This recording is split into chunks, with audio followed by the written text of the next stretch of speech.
अस्सलाम वालेकुम सर। वालेकुम अस्सलाम।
अस्सलाम वालेकुम।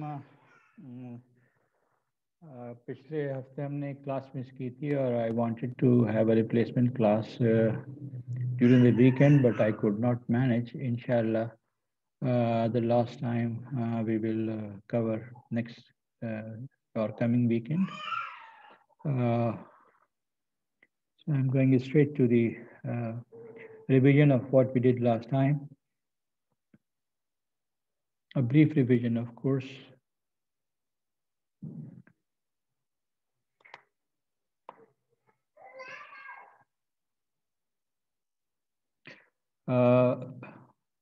One major thing we did last time was to develop the spline curves. First, we considered B-spline curve, and we learned that a B-spline curve can be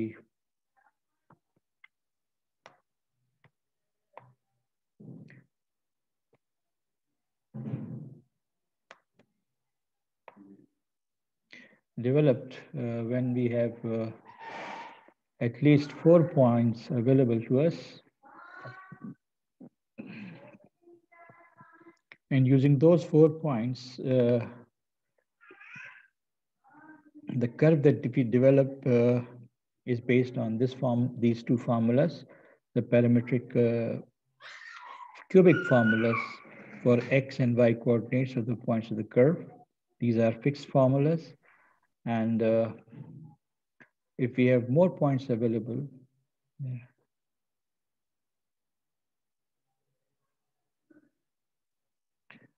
can I take a call? It's from Islamabad. Sure, sir.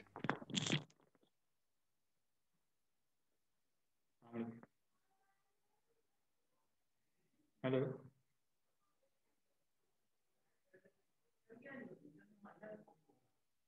Hello. Dr. Sahab, I've just started class on Zoom. So after class, I will contact you. Thank you.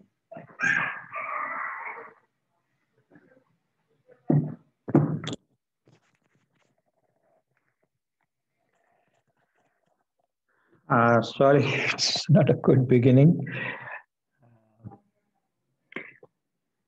So B-spline curve requires at least 4 points to develop the curve because in the parametric formulas for the x coordinate and y coordinate of the curve requires 4 points, x0, y0, x1, y1, x2, y2, and x3, y3.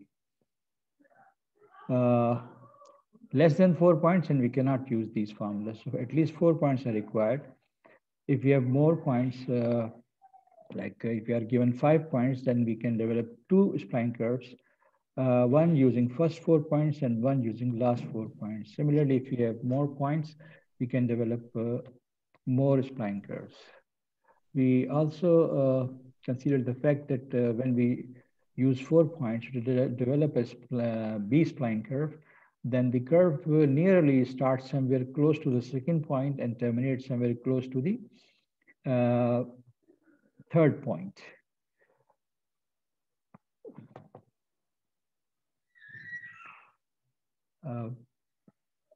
So using first 4 points, we develop one B-spline curve. Using next 4 points, we develop the second B-spline curve, and the geometrical properties of these two spline curves, B-spline curves, is that where the first B-spline curve terminates, the next B-spline curve using the next 4 points starts at the same point. And if we have further points, अगले 4 point इस्तेमाल करेंगे तो second B-spline जहाँ खत्म हुआ होगा, third B-spline वहीं से शुरू होगा. So B-spline curves produced are a collection of them is always continuous at the endpoints. So I discussed this example. There is 1, 2, 3, 4 that will develop first B-spline, fifth point, and these middle 4 points will develop the second B-spline, and then the last 4 points will develop the third B-spline. Use of Excel is highly recommended for doing this. Manually, it will take a lot of time, so we don't.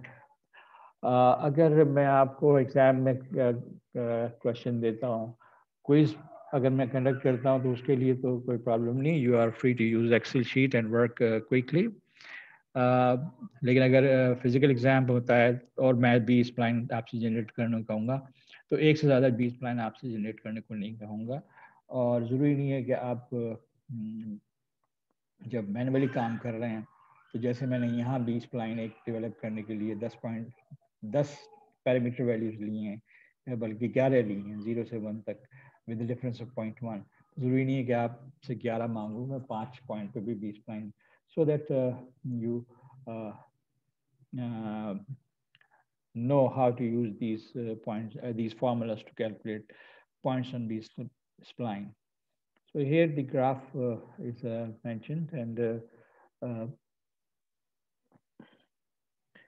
the first spline is brown, the second spline is green, and the third is violet, and they are continuous and differentiable at the nodes. Node means where the first spline curve terminates and the second starts. Where the second starts and the second terminates and the third starts.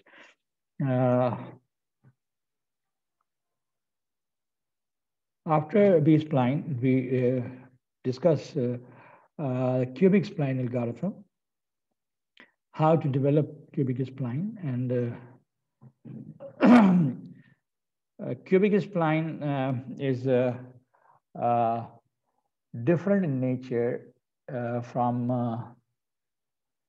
Bezier curves as well as B-spline curves.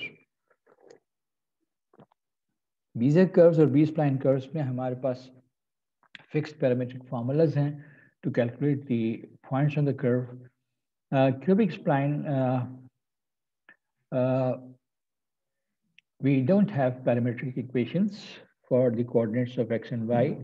Rather, if we have some set of points, 10, 11, 12, 20, 25 जितने भी points हैं, तो हर दो consecutive points के दरमियान हम एक cubic function develop करते हैं इस form का. और फिर इस cubic function को अगर हम ग्राफ बनाना चाहें या आपसे ग्राफ बनाने को कहा जाए तो फिर उसमें ये है कि from x0 to x1 different x values इसमें रखते चले जाएं तो corresponding cubic curve के points जो हैं वो हासिल होते चले जाते हैं. Yes, its algorithm is lengthy. That is that I discussed last time, and I'm repeating that. Suppose you are giving these points. Index I is indicating what point x0, y0 is this, x1, y1 is this, x5, y5 is this. पहला step cubic spline develop करने के लिए हमारे पास ये है कि हर interval की width calculate करें. And interval width means x1 minus x0, x2 minus x1, x3 minus x2 and so on. So एक कॉलम हर इंटरवल विड्थ, क्योंकि हमें इस इंटरवल विड्थ को इस्तेमाल करना है.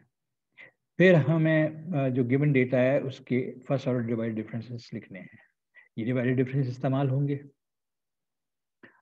After this step, we go to develop a system of equations to find some temporary unknowns labeled as capital SI.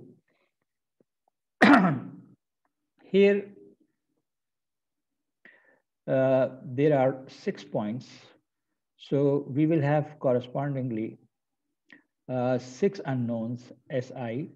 That means S0, S1, S2, S3, S4. Now, from these, to setting up the system equation,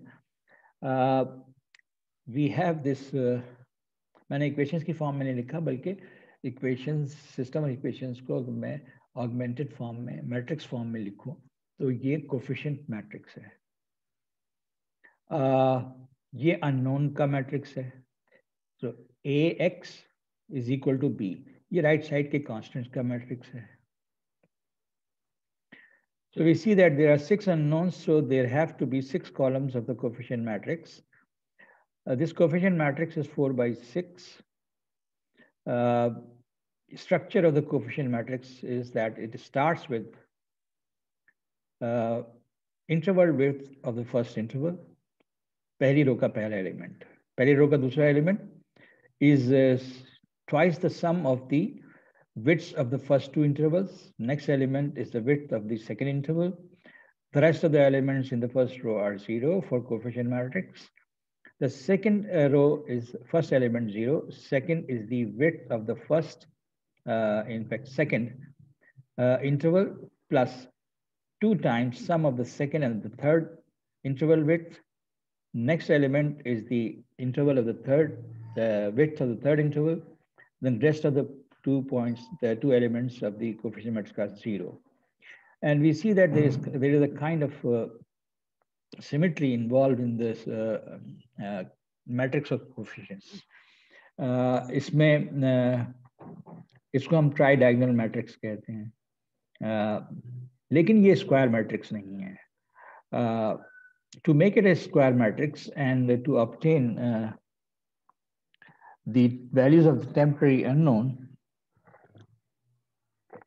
एक technique ये इस्तेमाल की जाती है कि हम पहले unknown S0 और आखिरी unknown Sn, in this case S5, इनको 0 ले लेते हैं. There are different ways of reducing this system to a square system. One way is this, और इसमें जो है ये हम natural cubic spline ही discuss करेंगे. यानी every time when we consider development of cubic spline, we will always consider S0 and S last as 0. जब मैं ये S0 और S last को 0 कर दूंगा, तो इसका मतलब ये है कि अब मुझे क्या क्या नहीं चाहिए. In fact, ये coefficients हैं S0 के, whereas these are the coefficients of S5. So जब मैं S0 और S5 को 0 कर दूंगा, तो पहला और आखिरी कॉलम जो है वो मेरी डिस्कशन से निकल जाएगा. So what will happen? The system reduces to this. ये फर्स्ट कॉलम S0 के 0 होने की वजह से निकाल दिया गया. ये कॉलम S5 के 0 होने की वजह से निकाल दिया गया. अब हमारे पास जो सिस्टम बचा वो स्क्वायर सिस्टम है. एंड this column, 4 columns जो between first and the last column थे वो बचे हमारे पास. S0 और S5 हमारे डिस्कशन से निकल गया. For the time being as unknown निकल गया, क्योंकि हमने उसकी वैल्यू फिक्स कर दी, बाद में इस्तेमाल करेंगे उसको. राइट साइड कांस्टेंट जो है उन पर एक नजर डाल लीजिए. This is every element in the right side constant is 6 times the difference of divided differences. पहला element, first order divided difference starting at x1 minus first order divided difference starting at x0. Second element, 6 times. First order divided difference is starting at x2 and minus first order divided difference starting at x1. Similarly, the rest can be described. Now we have a system of 4 equations in 4 unknowns which can be solved simultaneously. उसकी वजह ये है कि हालांकि larger system जो है ख़ास तौर पे सेकेंड 2/2 एंड लार्जर, 2/2 तक तो आप साइमल्टेनियसली आसानी से सॉल्व कर लेते हैं। 3/3 और 4/4 जो है उनको साइमल्टेनियसली सॉल्व करना आसान नहीं होता, लेकिन इसमें आसानी ये है कि हमारी पहली इक्वेशन जो है उसमें सिर्फ 2 टर्म्स हैं, दूसरी इक्वेशन में 3, तीसरी इक्वेशन में 3 और चौथी इक्वेशन में 2।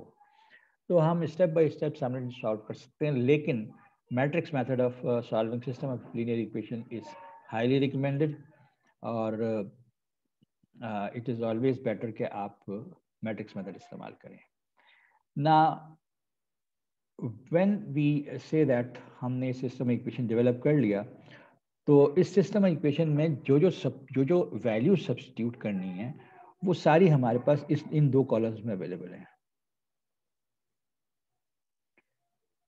Interval widths of each interval and the divided differences, और हमारे पास जो सिस्टम बचा है उसमें ये यहाँ पे इंटरवल विड्थ्स आ रही हैं सारी, यहाँ पर डिवाइडेड डिफरेंस के डिफरेंसेस का 6 टाइम्स आ रहा है, और unknown S1, S2, S3, S4 हैं। अगर मैं वो सारी वैल्यूज लिख दूं ऑगमेंटेड मैट्रिक्स में, ये वाला जो पार्ट है राइट साइड के कांस्टेंट्स हैं और इससे लेफ्ट साइड पे कोएफिशिएंट मैट्रिक्स है। So what ever method you use, S1, S2, S3, S4 की वैल्यूज कैलकुलेट हो जाती हैं। Once the values of S1 and S2, S3, S4 are obtained, हमारे एक्चुअल अननोन्स जो हैं in view of this formula,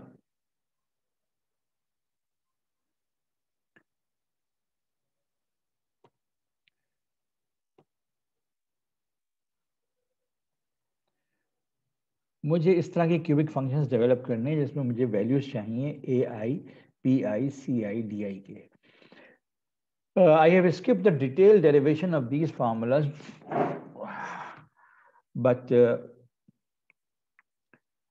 the structure of these formulas should be clear in mind. DI is simply YI, yani D0 will be Y0, D1 will be Y1, D2 and so. AI is 1/6 times HI times difference of consecutive S values, जो कि यहाँ से आ रही हैं.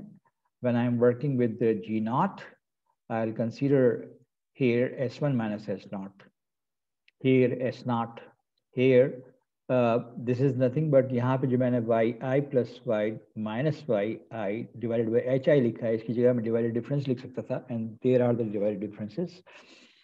And CI का ये part जो है थोड़ा complicated है.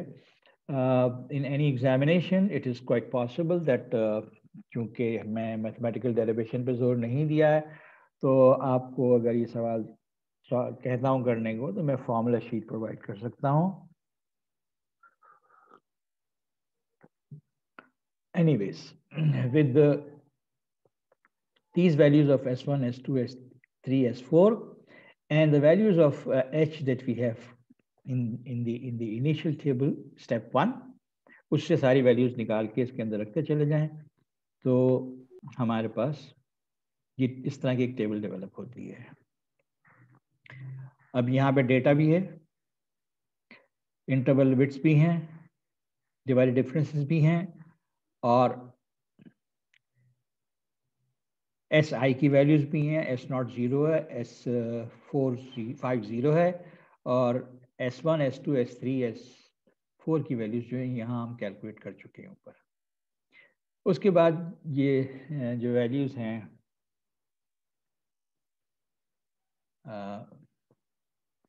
AI, BI, CI, DI. सो AI की वैल्यू कैलकुलेट करने के लिए मैंने ये इस्तेमाल किया, और सारी वैल्यूज जो है मेरे पास इसी रो में मौजूद हैं.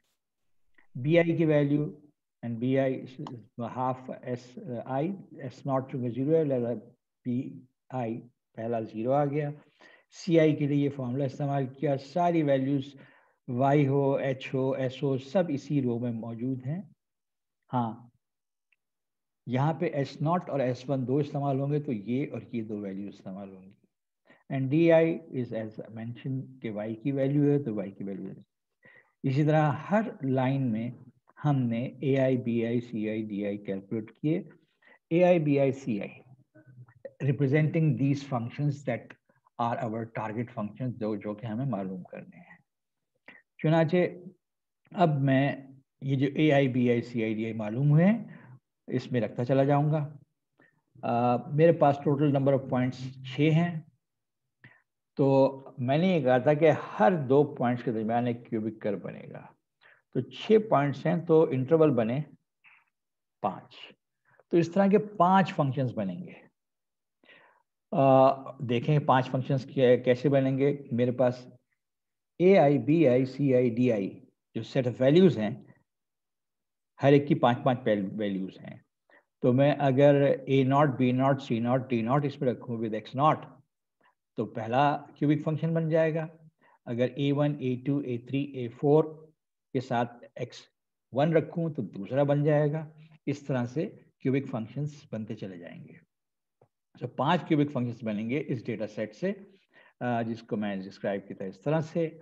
और फिर मैंने इसको एक्सेल शीट में डिटेल कैलकुलेशन करके, ऑफ कोर्स जब ये 5 फंक्शन बनेंगे इस तरह के तो उनमें सारी वैल्यूज पुट करके ऐसा फंक्शन बनेगा जिनको कि मैं फिल करूंगा एक्सेल शीट में पहले इंटरवल के लिए। इसमें पहला क्यूबिक फंक्शन फार्मूला फिट करूंगा। सेकंड क्यूबिक फंक्शन फार्मूला जो मिलेगा दैट पहला वाला जो है वो किन पॉइंट के दरमियान होगा, 0.5 से लेके 1 तक, दूसरा 1 से 3 तक, तीसरा 3 से 4.5 तक। तो इस तरह से cubic functions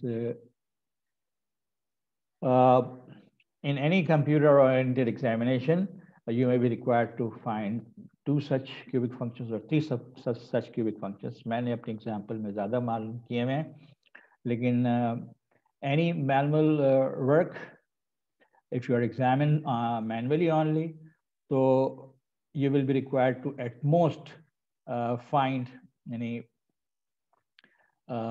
cubic spline functions, at most 2, और 2 क्यूबिक स्प्लाइन फंक्शन का मतलब है 2 इंटरवल, और 2 इंटरवल का मतलब है 3 पॉइंट।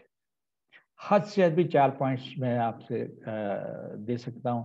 4 पॉइंट्स में हमें 3 इंटरवल होंगे, 3 फंक्शंस बनाने पड़ेंगे, लेकिन सिर्फ फंक्शन बनाने होंगे। यानी फिजिकल एग्जाम में काम यहाँ पे रुक जाएगा जहाँ पे आपने ए आई B I C I D I की वैल्यू से निकाल ली, और उसके बाद ये G0 G1 G3 2 G3 हद से हद ये फंक्शंस बनाने होंगे।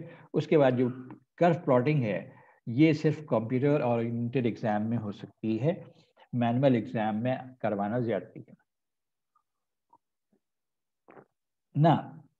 उन कर्व्स को प्लॉट करके G0 जो है ये ब्राउन कर्व बना, यानी फर्स्ट 2 पॉइंट्स के दरमियान।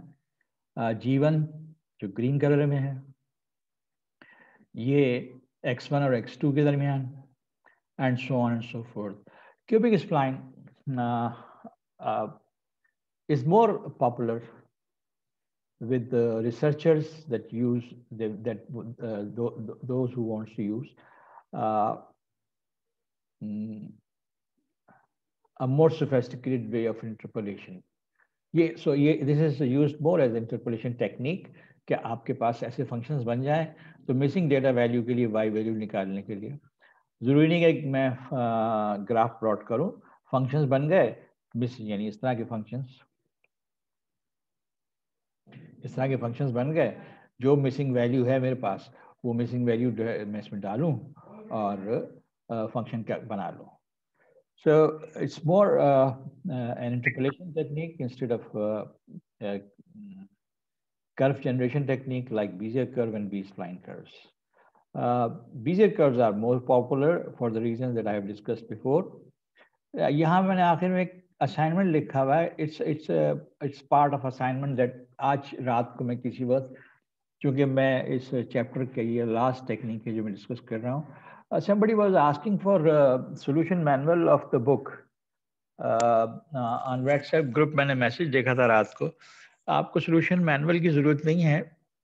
मैं जो प्रॉब्लम्स और मेथड ऑफ सोल्यूशन डिस्कस कर रहा हूँ आपसे वो सफिशिएंट है। मैंने अब तक कितने असाइनमेंट दिए आप लोगों को? हेलो, मेरे ख्याल है 2 दिए सर आपने। मुझे ख्याल पड़ता है 3 हो चुके हैं। नहीं सर, 2 है। पक्की बात? मैं अभी देख लूंगा क्लास के बाद। एनीवेज, जी सर, एलएमएस पे 2 दिखा रहा है। एलएमएस में 2 दिखा रहा है। जी अच्छा, सर। तो क्विज़ेस 3 हुए हैं, क्विज़ेस 3 हुए हैं। अच्छा ठीक है ठीक है ठीक है ठीक है। मैं भारत, इस चैप्टर पे कोई असाइनमेंट मैंने पहले दिया आपको? मेरे ख्याल इस चैप्टर के शुरू की चीज़ों पे आपको एक असाइनमेंट दे चुका हूँ मैं, या नहीं दिया? लेग्रांज पे, डिवाइडेड डिफरेंस पे, फॉरवर्ड डिफरेंस पे कोई असाइनमेंट नहीं दिया? नहीं सर। तो फिर इस पूरे चैप्टर का एक असाइनमेंट मैं आज इंशाल्लाह आज रात को अपलोड कर दूंगा। और टारगेट डेट जो है वो होगी संडे मिडनाइट, संडे मंडे की दरमियानी शब। क्योंकि फिर मंडे को मुझे पता नहीं, मैंने आपसे कोई आज क्विज प्रॉमिस किया था या नहीं किया था, लेकिन अगर आज किया भी था तो मैं आज क्विज नहीं ले रहा हूँ। मैंने चैप्टर को कंक्लूड किया है आज, असाइनमेंट दे रहा हूँ चैप्टर पे आज। पूरे असाइनमेंट करो, संडे की रात को सबमिट करो, और इंशाल्लाह मंडे को फिर मैं इस चैप्टर पे पहले मैं क्विज ले चुका हूँ। नहीं sir. No sir, no sir. इस पे नहीं हुआ कोई क्विज। अच्छा, तो फिर ऐसा करेंगे, 2 शॉर्ट क्विजेस करेंगे एक ही दिन, मंडे को 20-25 मिनट का एक क्विज, फिर 20-25 मिनट का एक quiz. First part will be from what first 3 thing, Lagrange divided difference, or let me write it down, Lagrange formula। यानी पहला हिस्सा जो है ना वो इंटरपोलेशन है, बेसिक इंटरपोलेशन, जिसमें लग्रांज फार्मूला हो गया, इसके बाद डिवाइडेड डिफरेंस, और तीसरा फॉरवर्ड डिफरेंस। एक इंटरपोलेशन पे हो जाएगा क्विज, और एक फिर कर्व फिटिंग। अच्छा, कर्व फिटिंग ज़्यादा हैवी पार्ट है, जिसमें हमने कहाँ से शुरू किया था? हमने लीस्ट स्क्वायर अप्रॉक्सीमेशन से शुरू किया था।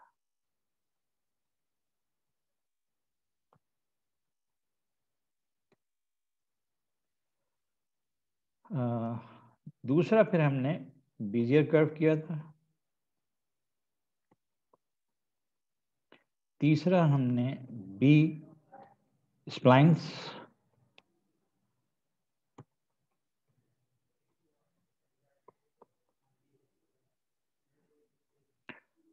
And the last was cubic spline। यार ये तो अच्छा खासा काम हो गया भाई। ओके, एक क्विज इस पे होगा। ये हम क्यों ना वेडनेसडे को कर ले ये क्विज इंटरपोलेशन वाला, क्योंकि ये सिंपली ये निस्बतन आसान। हाँ, ये टॉपिक जरा सिंपलर है ना, तो इसको मैं बुध की क्लास में लास्ट हाफ आवर में कर लूँगा। और ये ज़रा थोड़ा सा इन्वॉल्व है, तो आप लोग असाइनमेंट भी कर लीजिएगा। तो असाइनमेंट की इस पार्ट की जो असाइनमेंट दोनों पे दूंगा इंशाल्लाह आज रात। तो असाइनमेंट का ये वाला पार्ट जो है इसको आप प्रैक्टिस कर लीजिएगा पहले, ताकि बुध को मैं इस पर क्विज ले लूँ। और ये वाला पार्ट ज़्यादा इन्वॉल्व है, तो आप इस पर टाइम ज़्यादा लगा लीजिए। इस पे फिर क्विज मंडे को ले लूँगा लास्ट हाफ आवर में, ठीक है? With that I terminate discussion on. Sir, जी बोलिए बेटा। सर ये इंटरपोलेशन पे आप इस वेडनेसडे लेंगे या नेक्स्ट वेडनेसडे? इस वेडनेसडे को बेटा, ये सिंपलर टॉपिक्स हैं इसलिए कह रहा हूँ। मैंने आपसे सवाल क्या करना है कि भाई ये डेटा सेट है, और एक एक्स वैल्यू दे दूंगा कि इसके लिए वाई का एस्टिमेट निकालें, लग्रांज से निकालें। नेक्स्ट वेडनेसडे करना है। यार देखो बात सुनो, बोझ बहुत बढ़ जाएगा, इसलिए कह रहा हूँ ये सिंपलर टॉपिक्स हैं, इन पर अभी कर लो एक नज़र डाल के। रात को मैं जब क्विज वो अपना असाइनमेंट अपलोड करूंगा, मैं ये तवक्को करता हूँ कि आप लोग इन टॉपिक्स पर एक नज़र डाल लीजिए। और ये आसान काम है, इनको आप आराम से कर सकते हैं 2 दिन के लिए। अगर आपने सिरे से कोई क्लास अटेंड नहीं की तो that is a different thing. और क्विज जो है इसमें अगर मैं 3 क्विज ले चुका हूँ तो मैं हो सकता है 5-6 क्विज और लूँ। और मेरी जो वेटेज है वो क्विज असाइनमेंट्स जो है वो उसको बढ़ाने का इम्कान बहुत ज़्यादा है। अगर आज फैसला हो गया, जो भी सेंट्रल हमारी कमांड है जो कोरोना के मामलात को देख रही है, उसने आज फैसले करने हैं। अगर उन्होंने सर्दियों की छुट्टियों का ऐलान कर दिया आज से लेके जनवरी तक, तो कोई पता नहीं हम आईबीए में क्या करेंगे। मैं तो समझता हूँ कि आईबीए को चाहिए कि instead of shutting down everything, वो अपना जो हाइब्रिड सिस्टम है वो ख़त्म कर दें। टीचर्स जो हैं वो घर से बैठ के क्लास लें, जैसे मैं ले रहा हूँ। तो मैं इस तरह क्लास लेता रहूँ और सेमेस्टर इम्तहान भी मैं इसी तरह से ले लूँ कि आप लोगों को मैं क्विज़ेस दे रहा हूँ, असाइनमेंट्स दे रहा हूँ, और एट द एंड जो है अगर मैं आधे घंटे का क्विज लेता हूँ या एक्सटेंडेड क्विज 1 घंटे का लेता हूँ तो मैं 2 घंटे का एग्जाम भी ले सकता हूँ, इसी तरह जिस तरह से मैं क्विज लेता हूँ। तो I don't think we should I we should go for complete closure. हमें अपने सिस्टम को इसी तरह चलाते रहना चाहिए जैसे मैं चला रहा हूँ, जैसे बहुत से और टीचर चला रहे हैं। कुछ लोग हैं जो हाइब्रिड क्लास ले रहे हैं, जो जाते हैं कैंपस जाके क्लास लेते हैं। आप लोगों में से कितने हैं जो कैंपस जाके क्लास अटेंड करते हैं? सर मैं ले लेता हूँ सर क्लास। आते हो? कितने लोग आते हैं वहां पे? सर कम ही होते हैं, ज्यादा नहीं होते हैं, बहुत कम होते हैं। ज्यादातर ऑनलाइन ही अटेंड कर रहे होते हैं ना। तो हमें अपने सिस्टम को कम्प्लीटली ऑनलाइन ले जाना चाहिए, बजाय ये कि सर्दियों की छुट्टियां कर दें और सेमेस्टर का टाइम जो है वो बर्बाद हो, लोगों के कैरियर्स एक्सटेंड हो जाते हैं। किसी का ये ग्रेजुएटिंग सेमेस्टर होगा, किसी का कुछ होगा। Anyways, let us move forward. ये डिसाइड एक दफ़ा मेरे कहने से ज़बरदस्ती day after tomorrow in topics पर एक क्विज दे दो। इन टॉपिक्स पर फिर क्विज मंडे को होगा। After you submit your assignment, by that time आपको इसकी प्रैक्टिस हो चुकी होगी, कुछ अंडरस्टैंडिंग डेवलप हो चुकी होगी। And now I move forward.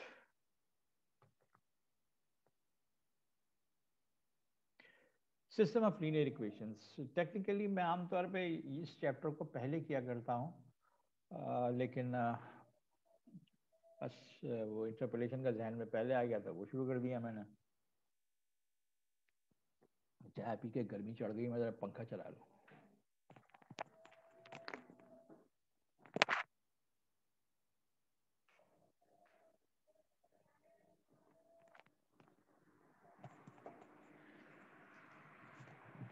अच्छा जी, anyone of you have done a course on linear algebra? Yes sir, अभी इस सेमेस्टर में कर रहे हैं। अभी कर रहे हैं तो सिस्टम ऑफ लीनियर इक्वेशंस कुछ ना कुछ तो पढ़ चुके होंगे। मैं छोटा सा रिव्यू कर रहा हूँ लीनियर अलजेब्रा का, focused on how to solve system of equations. ये जो शुरू का है ना, ये कि मैट्रिक्स क्या होता है और मैट्रिक्स को कैसे ऐड करते हैं, मैट्रिक्स को कैसे मल्टीप्लाई करते हैं, ये तो अगर आपने लीनियर अलजेब्रा ना भी पढ़ा हो तो आपने अर्लियर क्लासेस में पढ़ा होगा। हाँ, किसी भी मैट्रिक्स की एक्लान फॉर्म कैसे हासिल होती है और किसको एक्लान फॉर्म कहते हैं, ये आपने लीनियर अलजेब्रा में पढ़ा होगा, या हो सकता है किसी ने इससे पहले भी पढ़ा हो। किसी भी मैट्रिक्स की एक्लान या कोई भी मैट्रिक्स एक्लान फॉर्म में जब कहलाता है जब इसकी हर रो में फर्स्ट नॉन जीरो एलिमेंट जो है वो 1 हो, जिसको हम लीडिंग एलिमेंट कहते हैं, और हर आने वाली रो में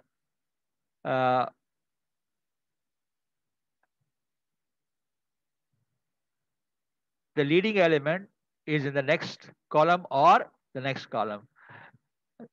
So we also say that in every row, the number of trailing zeros, यानी leading element से पहले आने वाले जो zeros हैं,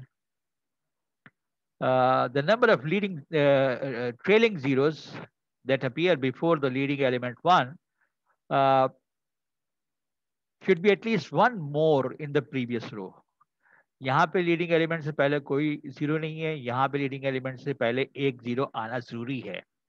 अगली रो में अगर लीडिंग एलिमेंट कोई है तो फिर सेकंड रो में चूंकि लीडिंग एलिमेंट से पहले एक जीरो है तो अगली में एक से ज्यादा जीरो होने चाहिए। अगर ये हो तो हम कहते हैं कि मैट्रिक्स जो है वो इकोलॉन फॉर्म में है। यहाँ पे देखें पहला लीडिंग एलिमेंट फर्स्ट प्लेस पे ही है, अगली रो में पहला लीडिंग एलिमेंट एक जीरो के बाद है, लेकिन आखिरी रो में लीडिंग एलिमेंट जो है ही नहीं। हाँ, ये 2 जो है इसको कन्वर्ट किया जा सकता है अगर रो को मल्टीप्लाई कर दे 1/2 से, लेकिन इस लीडिंग एलिमेंट से पहले नंबर ऑफ जीरो पिछली रो से एक ज्यादा होने चाहिए, क्योंकि ऐसा नहीं है, लिहाजा दिस इज नॉट इकोलॉन फॉर्म। तो एक तो हमें इस इकोलॉन फॉर्म की जरूरत है because we are going to consider this form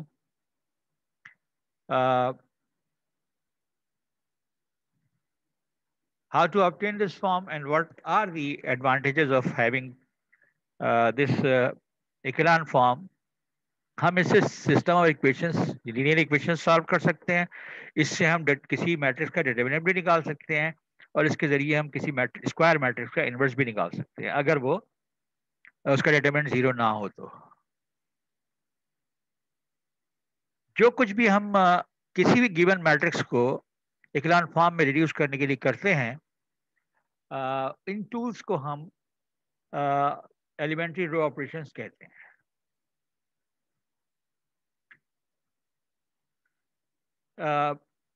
what are elementary row operations? उनको इंट्रोड्यूस करने के लिए मैंने ये एक सिस्टम ऑफ इक्वेशंस ले लिया, इक्वेशन 1, इक्वेशन 2, इक्वेशन 3।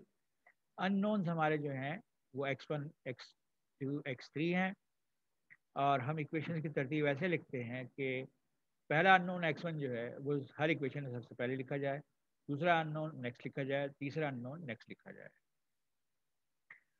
अब ये जो सेट ऑफ इक्वेशंस है इसको हम इन द फर्स्ट स्टेज इस तरह की मैट्रिक्स इक्वेशन में लिख सकते हैं कि लेफ्ट साइड पूरी जो है ये एक एलिमेंट है कॉलम मैट्रिक्स का, ये दूसरा एलिमेंट है कॉलम मैट्रिक्स का, ये तीसरा एलिमेंट है लेफ्ट साइड के कॉलम मैट्रिक्स का, तो ये लेफ्ट साइड है कॉलम मैट्रिक्स, ये राइट साइड है कॉलम मैट्रिक्स। और उसके बाद हम लेफ्ट साइड के कॉलम मैट्रिक्स पर गौर करें तो this is the product of 3 - 4 1 multiplied by x1 x2 x3 column, इसी तरह 1 2 - 3 मल्टीप्लाइड बाय x। तो ये जो लेफ्ट साइड कॉलम मैट्रिक्स है वो इस तरह के मैट्रिक्स प्रोडक्ट में लिखा जा सकता है।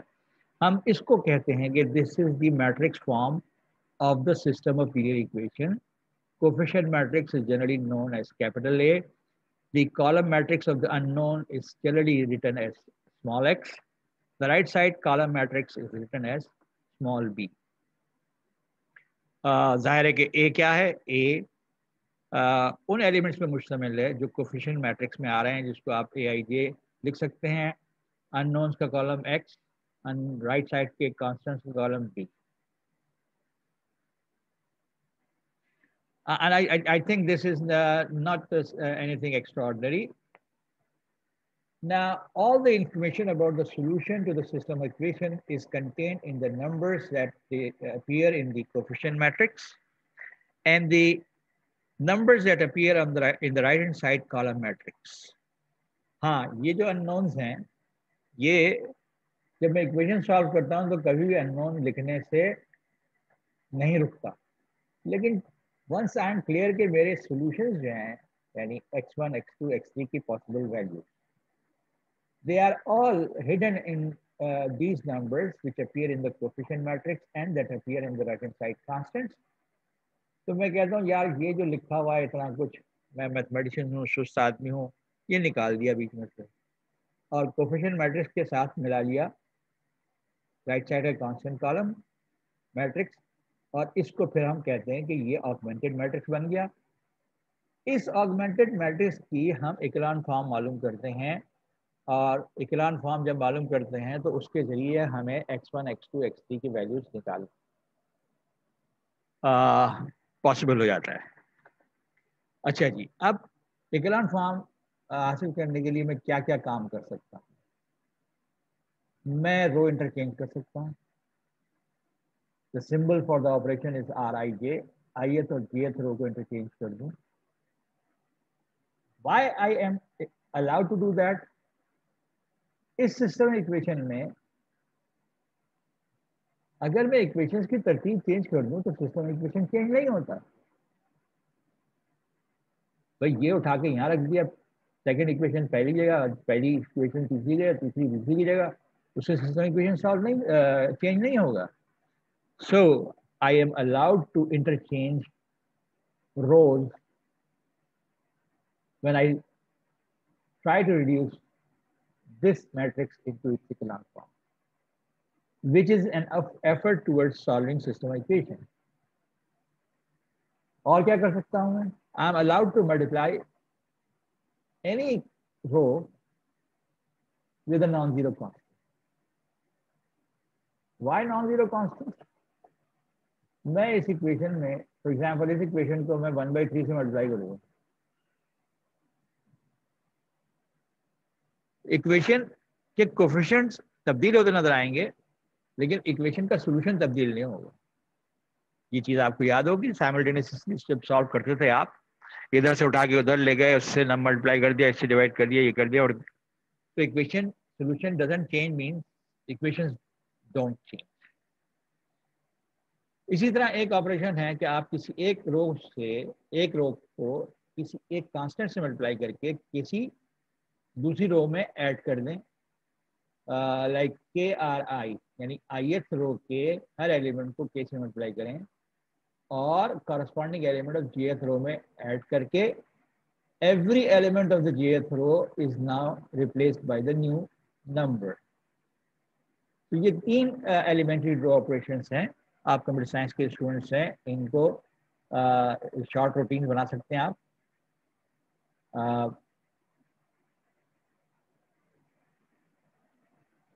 रो इंटरचेंज के लिए एक सिंपल फॉर लूप चाहिए आपको. You can understand it easily. Multiple of a row के लिए भी एक सिंपल सा लूप चाहिए. Of course these loop representations for elementary row operations वहाँ यूजफुल होंगे जब आप इस मेथड का, कंप्लीट मेथड का प्रोग्राम बनाएं.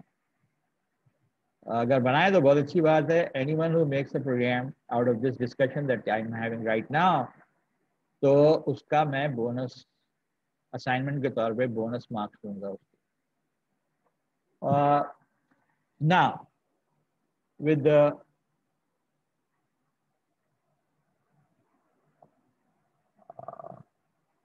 some system equation in our mind, how to write down that system equation into matrix form, and what is the augmented form of the given. Sir, repeat. आपने क्या बोला था? Hello जी, उबैद कुछ कह रहे हो? आई रिपीट, हमने अभी तक जो डिस्कस किया है वो ये है. सर मैं कह रहा था आपने जो प्रोग्राम की बात की वो रिपीट कर. तुम्हारी आवाज कट रही है, तुम्हारा कनेक्शन भी गड़बड़ हो रहा है.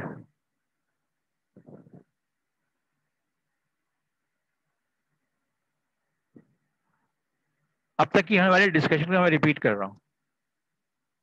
मेरे पास एक सिस्टम इक्वेशन है, उसकी मैट्रिक्स फॉर्म कैसे होगी, उस मैट्रिक्स फॉर्म को मैं ऑगमेंटेड मैट्रिक्स कैसे बनाऊंगा, इस ऑगमेंटेड मैट्रिक्स को मैं इक्लान फॉर्म में लाऊंगा. इक्लान फॉर्म हमने इंट्रोड्यूस किया था कि हर रो का पहला नॉन जीरो एलिमेंट 1 होना चाहिए और उससे पहले के जो नंबर ऑफ जीरोज हैं वो हर रो में बढ़ते चले जाने चाहिए. इक्लान फॉर्म, किसी भी मैट्रिक्स को उसकी इक्लान फॉर्म में कन्वर्ट करने के लिए हम ये ऑपरेशंस इस्तेमाल कर सकते हैं. और ये ऑपरेशंस जो हैं हमने कहा कि they are motivated from the nature of system equations, कि किसी सिस्टम इक्वेशन में हम इक्वेशन किसी भी तरतीब में लिखें तो उसका सोल्यूशन चेंज नहीं होता, या किसी भी एक इक्वेशन को किसी कांस्टेंट से मल्टीप्लाई कर दें तो सोल्यूशन चेंज नहीं होता. किसी एक इक्वेशन के मल्टीपल को किसी दूसरी इक्वेशन में ऐड कर दें तो सोल्यूशन पे कोई फर्क नहीं पड़ता. इसी तरह जब हम इस तरह के ऑपरेशंस इक्लान फॉर्म पे लगाएंगे तो ये इक्लान फॉर्म जिस सिस्टम इक्वेशन को रिप्रेजेंट कर रही है उसके सोल्यूशन पे कोई फर्क नहीं पड़ेगा. हाँ, हमें इक्लान फॉर्म मिल जाएगी जिसके जरिए कि हम सिस्टम इक्वेशन सॉल्व कर सकते हैं या अननोन्स निकाल की वैल्यूज डायरेक्टली निकाल सकते हैं। ये जो मैंने इन एलिमेंट्री रो ऑपरेशंस की फॉर लूप रिप्रेजेंटेशन दी है, इसके लिए मैंने कहा था कि ये प्रोग्रामिंग अगर आप इस पर जो मैं डिस्कस कर रहा हूँ इसका पूरे मेथड का how to solve a given system of linear equation उसका प्रोग्राम बनाएं तो फिर वहाँ पे आपको इनकी ज़रूरत पड़ेगी। उसके साथ ही मैंने ये कहा था कि अगर कोई इसका प्रोग्राम बनाता है तो इसको मैं बोनस असाइनमेंट के तौर पे बोनस मार्क्स दूंगा if the program is successfully made। अच्छा जी, जो मेथड है उसको हम कहते हैं Gaussian elimination method for solving system of linear equation.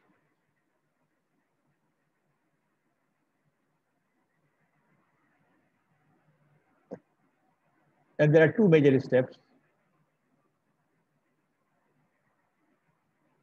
जो हमारे पास सिस्टम इक्वेशन है उसको आप ऑगमेंटेड फॉर्म लिखें, और ऑगमेंटेड फॉर्म जो है उसकी ये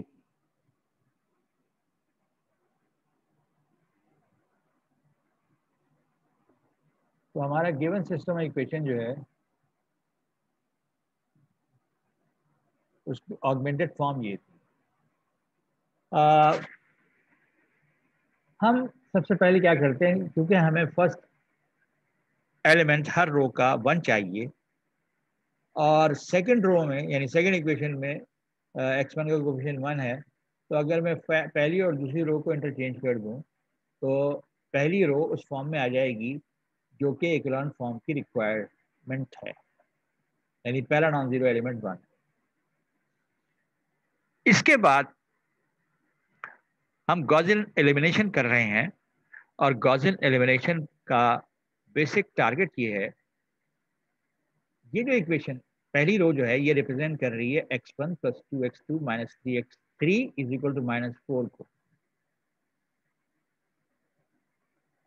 चुनाचे पहली इक्वेशन में तीनों अननोन मौजूद हैं। अब हमारा टारगेट ये है कि दूसरी इक्वेशन से पहला अननोन और तीसरी इक्वेशन से भी पहला अननोन हम गायब कर दें। अब ये गायब करने का तरीका जो है उसके लिए हम 3 किस्म के एलिमेंट्री रो ऑपरेशन इंट्रोड्यूस कर चुके हैं, जिनमें से पहला अभी हमने इस्तेमाल किया, रो इंटरचेंज ऑफ फर्स्ट और सेकंड। अब हमारे फर्स्ट रो का जो फर्स्ट एलिमेंट है, जो लीडिंग एलिमेंट है, ये हमारे लिए एक पिवट के तौर पे इस्तेमाल होगा। इसका मतलब है आगे आने वाला प्रोसेस जो है वो इस एलिमेंट के गिर्द घूम रहा है।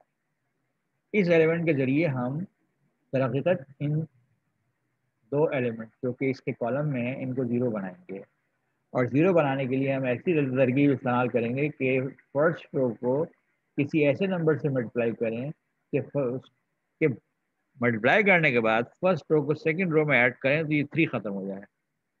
दैट मीन्स हमारा टारगेट 3 को ख़त्म करना है। कौन से ऑपरेशन के जरिए? KRI + R2। तो -3R1 + R2 से ये 3 ख़त्म होगा, -3R1 तो -3 + 3 से ये, और -6R1 + R3 से -6 × 1 -6 + 6, ये वाला 6 0 हो जाएगा। मगर ये सिर्फ पहले कॉलम में नहीं करेंगे, थ्रू आउट करेंगे। तो पहली रो को -3 से मल्टीप्लाई किया और हर कॉरस्पॉन्डिंग एलिमेंट को सेकंड रो में ऐड कर दिया। तो -3 × 1 -3 + 3 is 0, so this becomes 0. -3 × 2 is -6 added to -4 gets you -10. -3 × -3 + 9 + 1 gives you 10. -3 × -4 becomes +12. -2 is 10. Similarly, -6 into first row were added to third row. -6 + 6, 0. -6 into 2, -12 + 3, -9.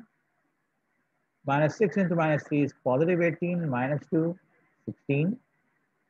-6 into -4 is +24, added to 6 is 30. So using first diagonal element, first leading element, और first pivot element, हमने इसके नीचे के सारे element 0 बना दिए। Now this represent the original system of equation, except के पहली और दूसरी इक्वेशन को हमने इंटरचेंज कर दिया है। ये जो आया ऑगमेंटेड मैट्रिक्स की एक रिड्यूस्ड फॉर्म, ये भी उसी सिस्टम इक्वेशन को रिप्रेजेंट करता है, क्योंकि हमने जो ऑपरेशंस किए हैं उनसे इक्वेशंस के सॉल्यूशन पे कोई फर्क नहीं पड़ता। हाँ, first equation is still x1 + 2x2 - 3x3 = -4, लेकिन second equation is now no x1 in the second equation, no x1 in the third equation. So second equation is -10x2 + 10x3 = 10. Third equation is -9x2 + 16x3 = 30. अब हम देखते हैं कि पहली रो से हमने जो काम करना था वो कर लिया। पहली रो में तीनों अननोन्स हैं, लेकिन अगली दो रोज में एक अननोन कम है। अगर ये 10 इक्वेशंस होती और 10 अननोन्स होते तो क्या सूरत हाल होती कि पहली इक्वेशन में 10 के 10 अननोन होते, लेकिन अगली 9 इक्वेशंस में 10 के बजाय 9 अननोन्स रह जाते। सो जी, लेट अस मूव फॉरवर्ड। अब नेक्स्ट रो में जो लीडिंग एलिमेंट है उसको 1 होना चाहिए फॉर इक्विवेलेंट फॉर्म। अब -10 को 1 बनाने के लिए जो गिवन एलिमेंट्री रो ऑपरेशंस हैं उन्हीं में से कोई इस्तेमाल करना है। तो कोई ऐसे नंबर से मल्टीप्लाई करेंगे ये नंबर -10 जो है इसकी शक्ल 1 हो जाए। तो for that we multiply the second row with -1/10 non zero constant. -1/10 से जब आप इस रो को मल्टीप्लाई करेंगे तो 1 -1 -1 आ जाएगा। Now we see that the second row is also in the required form that is needed for echelon form. The whole process जिसमें कि हम इस augmented matrix को echelon form में ला रहे हैं, पॉपुलरली इसको रिडक्शन भी कहा जाता है। Now the next target, second row का पहला नॉन जीरो एलिमेंट हमने 1 बना लिया, लीडिंग एलिमेंट 1 है। Now this leading element which is luckily diagonal element, इसके नीचे जितने भी एलिमेंट्स हैं उनको सबको 0 बनाना है। तो अगर -9 को 0 बनाना है तो मुझे इसी रो, सेकेंड रो जो कि पिवट रो भी कहलाती है, working out in the pivot column, इस 1 को ऐसे नंबर से मल्टीप्लाई करना है कि जब मैं उसको इसमें ऐड करूँ 0 हो जाए, and that is naturally 9. So I use the operation 9r2 plus r3. So 9 into 1 9 minus 9 0. 9 into -1 is -9 added to 16 is 7. 9 into -1 is -9 plus 30 is 21. Now, first row represents equation x1 plus 2x2 minus 3x3 is equal to -4.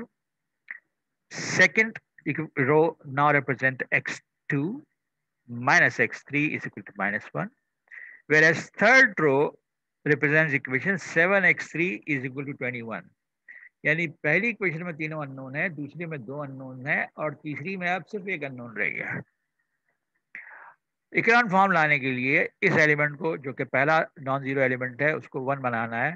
So 1/7 R3 करेंगे तो third row को R3 1/7 से multiply किया तो ये हो गया 1 और ये हो गया 3।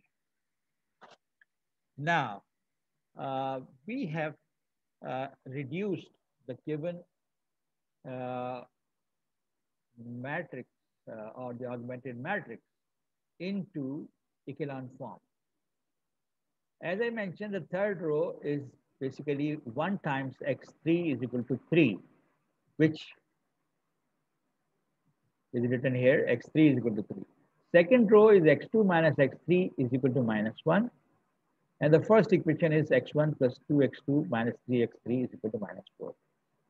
Gaussian elimination process complete हो गया। पहली रो में सारे अननोन है, दूसरी में एक अननोन कम है, तीसरी में 2 अननोन कम है, अगर चौथी होती तो उसमें 3 अननोन कम होते, and so on and so forth. To obtain the values of the unknown, we go through what we call back substitution.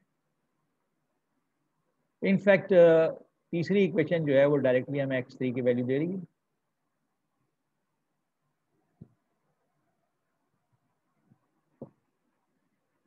अब x3 की वैल्यू अगर मैं सेकंड, ये जो E1 E2 E3 लेबल है ये ओरिजिनल लेबल है।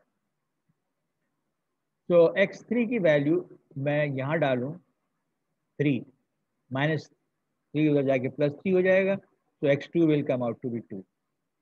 अब आपको x3 और x2 की वैल्यूज मिल गई, वो आप इस इक्वेशन में रखें तो आपको x1 की वैल्यू मिल जाएगी। So the solution is complete. तो ये दो स्टेप्स हैं Gaussian elimination method for solving system of linear equation। पहला स्टेप रिडक्शन टू इकोलॉन फॉर्म और दूसरा step back substitution. Of course, back substitution is done after this echelon form is written back into equation form, and equations में से last row आपको आखिरी unknown की value directly दे रहे हैं।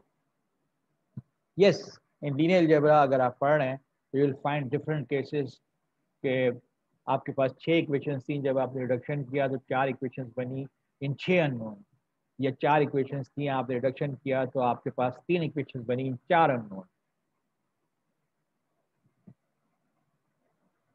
उसके बाद एक और सिचुएशन आती है कि आपके पास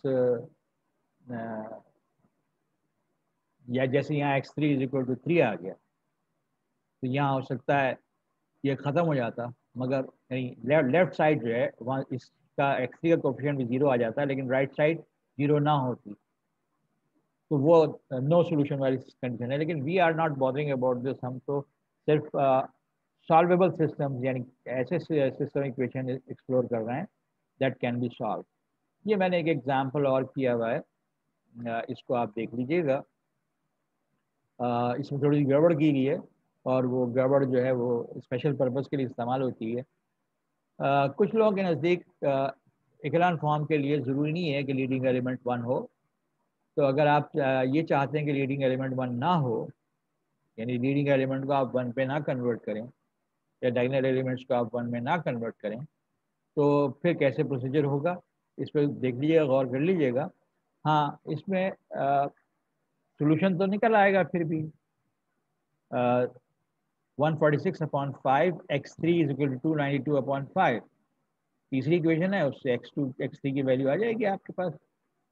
इसी तरह आप बैक सब्स्टिट्यूट करते जाओ। लेकिन एक एडवांटेज और भी है, ये डायगोनल एलिमेंट्स है ना, जब आपके पास एक कोफिशिएंट मैट्रिक्स या कोई भी स्क्वायर मैट्रिक्स अपर ट्रायंगुलर या लोअर ट्रायंगुलर फॉर्म में आ जाए, तो डायगोनल एलिमेंट्स का प्रोडक्ट जो होता है वो उसका डिटरमिनेंट होता है। तो मैंने इस शुरू में जिक्र किया था कि इस एल्गोरिथम को जो हम डिस्कस कर रहे हैं, इसकी मदद से हम डिटरमिनेंट भी निकाल सकते हैं और इसकी मदद से हम इनवर्सेस भी निकाल सकते हैं, जो कि आप लीनियर अलजेब्रा में पढ़ेंगे।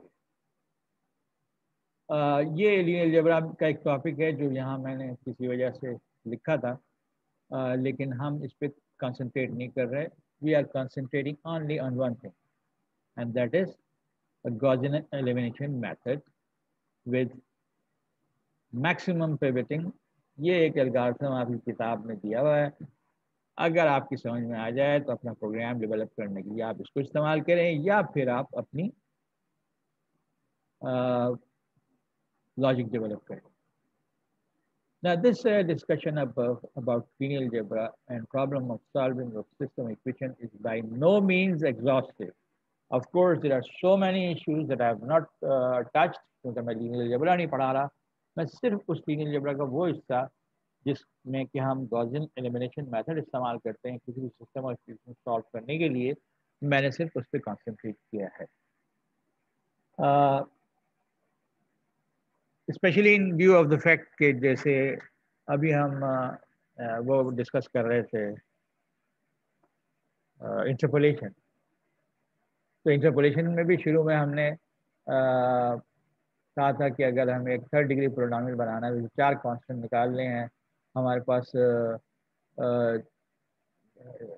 4 पॉइंट्स होने चाहिए। उन पॉइंट्स को y = ax³ + bx² + cx + d में 1 by 1 कोऑर्डिनेट्स डालेंगे तो 4 लीनियर इक्वेशन बन जाएंगी। उनको सॉल्व करके ABCD की वैल्यू निकाल लेंगे तो पोलिनोमियल बन जाएगा। हमने सिस्टम इक्वेशन सॉल्व करने का काम लीस्ट स्क्वायर अप्रॉक्सीमेशन में भी हमने किया, हमने सिस्टम इक्वेशन सॉल्व करने का काम अभी क्यूबिक स्प्लाइन में भी उसका जिक्र किया। तो गॉसियन एलिमिनेशन मेथड के ज़रिए इंटरपोलेशन में जहाँ भी सिस्टम इक्वेशन सॉल्व करना है वो हम कर सकते हैं, और हर जगह मैंने मैट्रिक्स मेथड के ज़रिए सॉल्यूशन निकाला है, और अब वो मैट्रिक्स मेथड मैंने कम्प्लीटली डिस्क्राइब भी कर दिया है।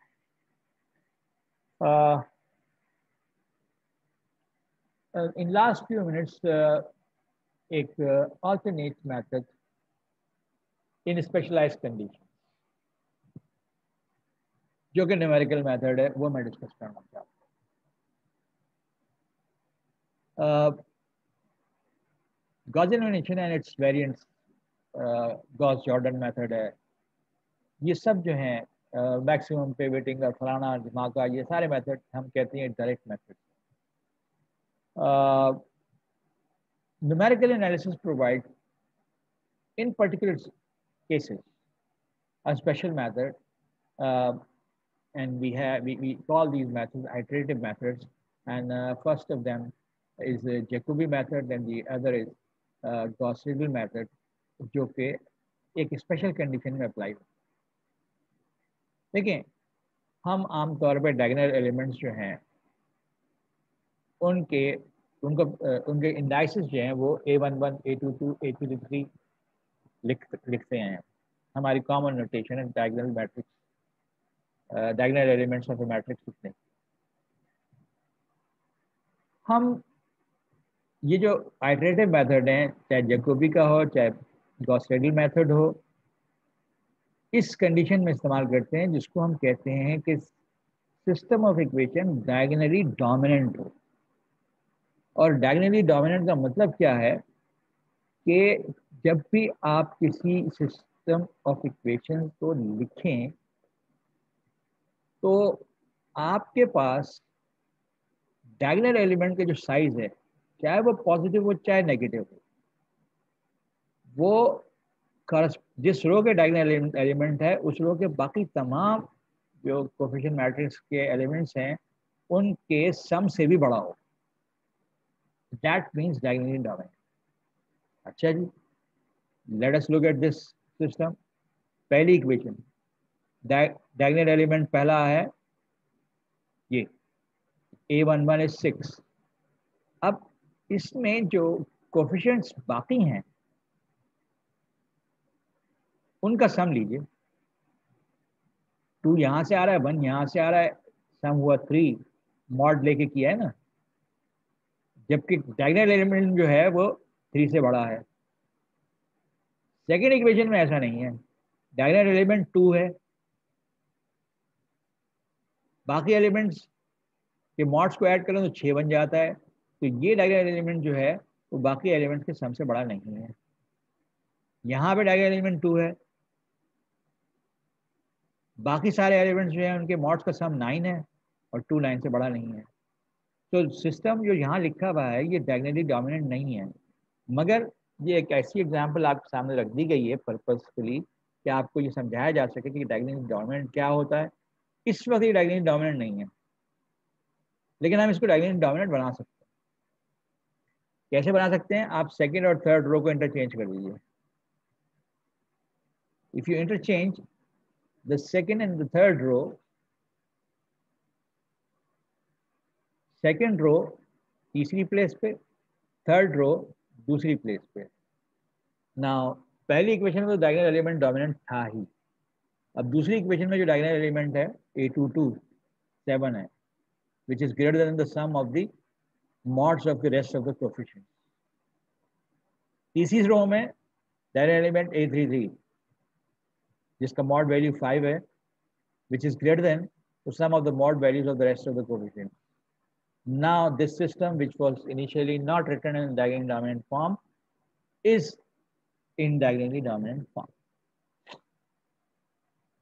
Once a system is in diagonally dominant form, we can start Jacobi's sorry, we can start an iterative method। Now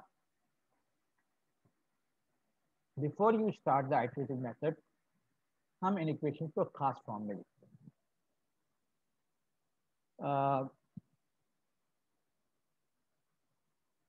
Let me work out a few things.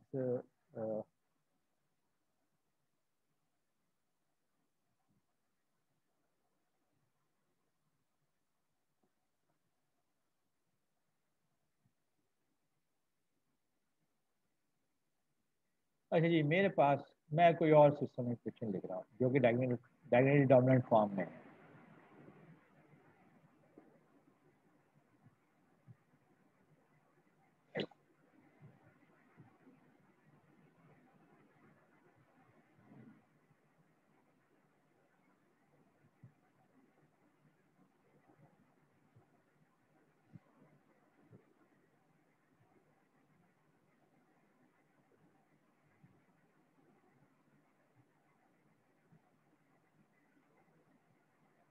Now see the first diagonal A11 mod is greater than 1 plus 3. 1 is the coefficient here, 3 is the coefficient here, mod लेना है. इसी तरह A22 minus 7 है जिसका mod value 7 है, which is greater than 6. 6 क्या है? Sum of the coefficients of the other two unknowns. What is A33? 8. And that is greater than 5, the coefficient of the rest. Once we check out that the given system of equation is in the diagonally dominant form, हमने इसको एक खास format में लाना है system of equation को. पहली equation को इस फॉर्म में लिखना है. x1 is equal to 4 minus x2 plus 3x3.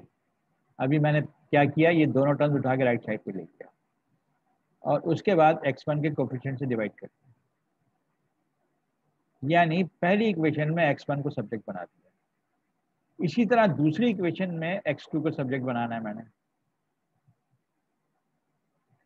So 11 minus इस टर्म के अलावा बाकी सबको दूसरी तरफ ले जाएं. तो minus x1 minus 5x3 divided by x2 का coefficient which is -7.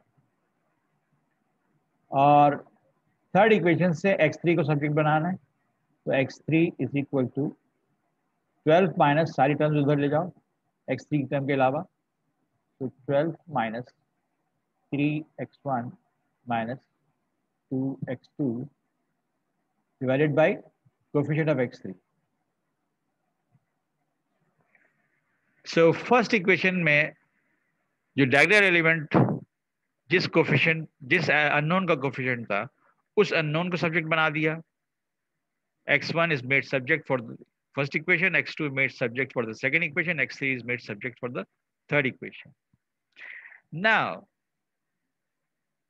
I start with an initial approximate solution. Now initial approximate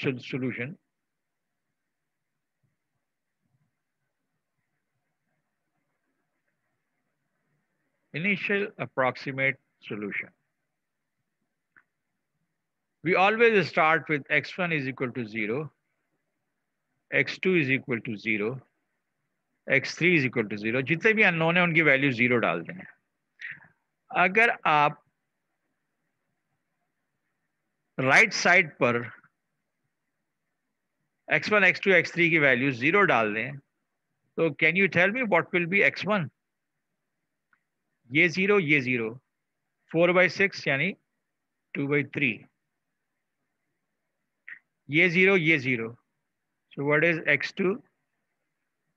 x2 is 11 by -7. ये 0 ये 0. x3 is equal to 12 by 8 which is 3/2. So initial approximation ये थी. इसको इस्तेमाल करके हमने new approximation for x1 x2 3 इस्तेमाल की. अब ये हमारी नेक्स्ट अप्रोक्सीमेशन. इनको अब इन इक्वेशंस में राइट साइड पे x2 x3 x1 x2 x3 की जगह डाल दें तो हमारे पास नई x1 x2 x3 की अप्रोक्सीमेशन आ जाएंगी और ये सिलसिला चलता रहा है. This is known as Jacobi method, Gauss-Jacobi method. So I hope you understand how the diagonally dominant system of linear equation is converted into a system of equation in which her equation में एक unknown जो है वो subject है. कौन सा unknown subject है? जो अपनी कॉरस्पॉन्डिंग इक्वेशन में डायगोनल एलिमेंट जिसका कोफिशिएंट है. गोइंग बैक टू माय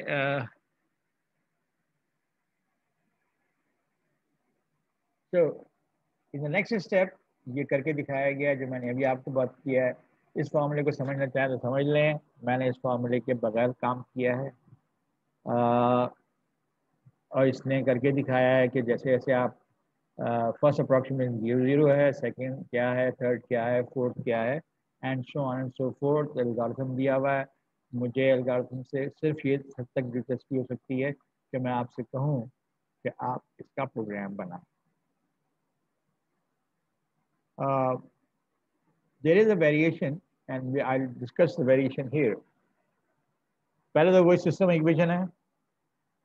हमने XYZ इक्वेशंस बनाई and then implemented it in a Excel sheet. So हमने x की वैल्यू 0 ली, y की वैल्यू 0 ली and so on. Let me consider the corresponding Excel sheet. I wish के आपको नजर आ जाए ये Excel sheet आराम से. अरे ये तो गलत वाली Excel sheet हो गई.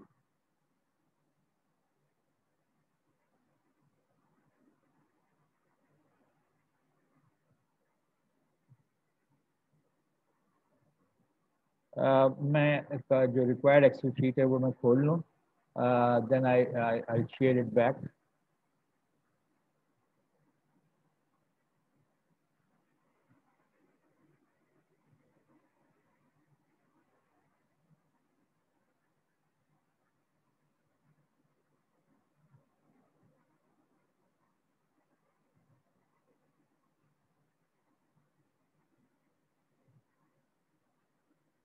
So here it is.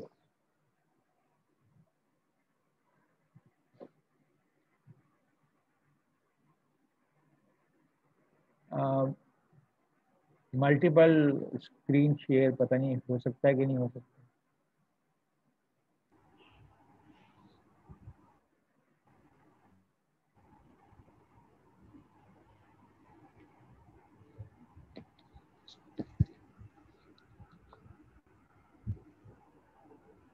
What you are looking at? आपको क्या वर्ड शीट और एक्सेल शीट दोनों नजर आ रही हैं?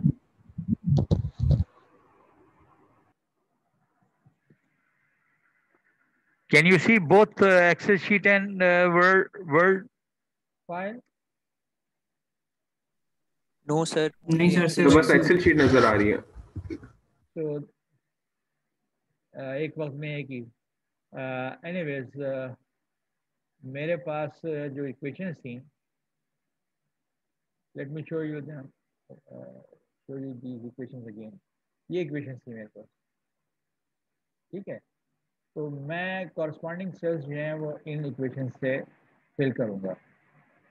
एंड अगर आप अपने पास ये लिख लो तो ज़्यादा आसानी होगी कि मैं ये जो सेल है पहले तो हमने 0 0 0 अपनी तरफ से फोर्स कर दिया. इसके बाद इस सेल में ये फॉर्मूला फीड होगा. That will use this value and this value. Second cell में ये वाला फॉर्मूला फीड होगा जिसमें x की ये वैल्यू और z की वैल्यू इस्तेमाल होगी and so on and so forth. Now I go back to the excel sheet.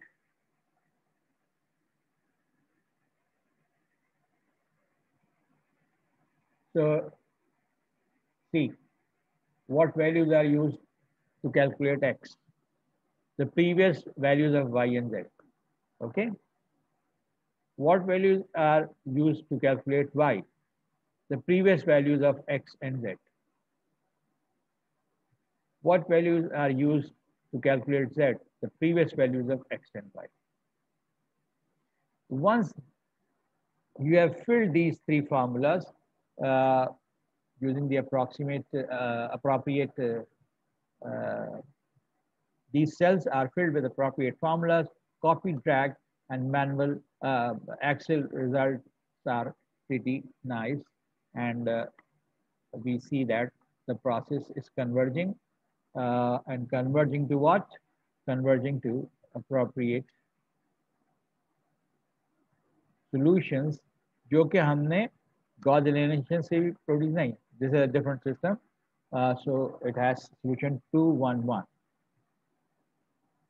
Now, what is this other table? This other table is a variation of this process. देखो, जैसे मैं ये इस value calculate कर रहा हूँ, sorry इस value का जरूर क्या इस्तेमाल कर रहा हूँ? x की भी पुरानी वैल्यू इस्तेमाल कर रहा हूँ और z की भी पुरानी वैल्यू इस्तेमाल कर रहा हूँ. ठीक है. अच्छा, तो जब मैं second value of y calculate कर रहा हूँ तो स्टार्टिंग वैल्यू ऑफ x इस्तेमाल कर रहा हूँ, हालांकि एक नई वैल्यू ऑफ x अवेलेबल हो गई है. तो अगर मैं हर आइटरेशन में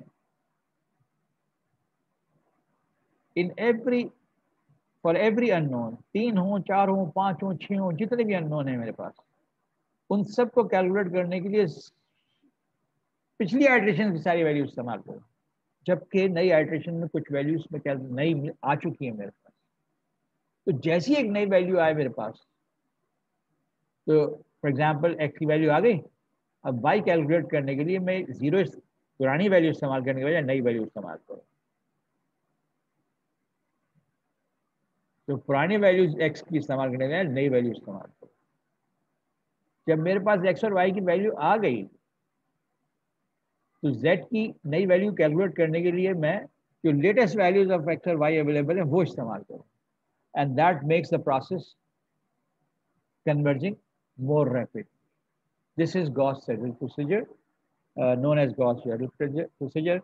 With this comment, I terminate today's session. And what we have decided about coming days, I will post a message of all those things. And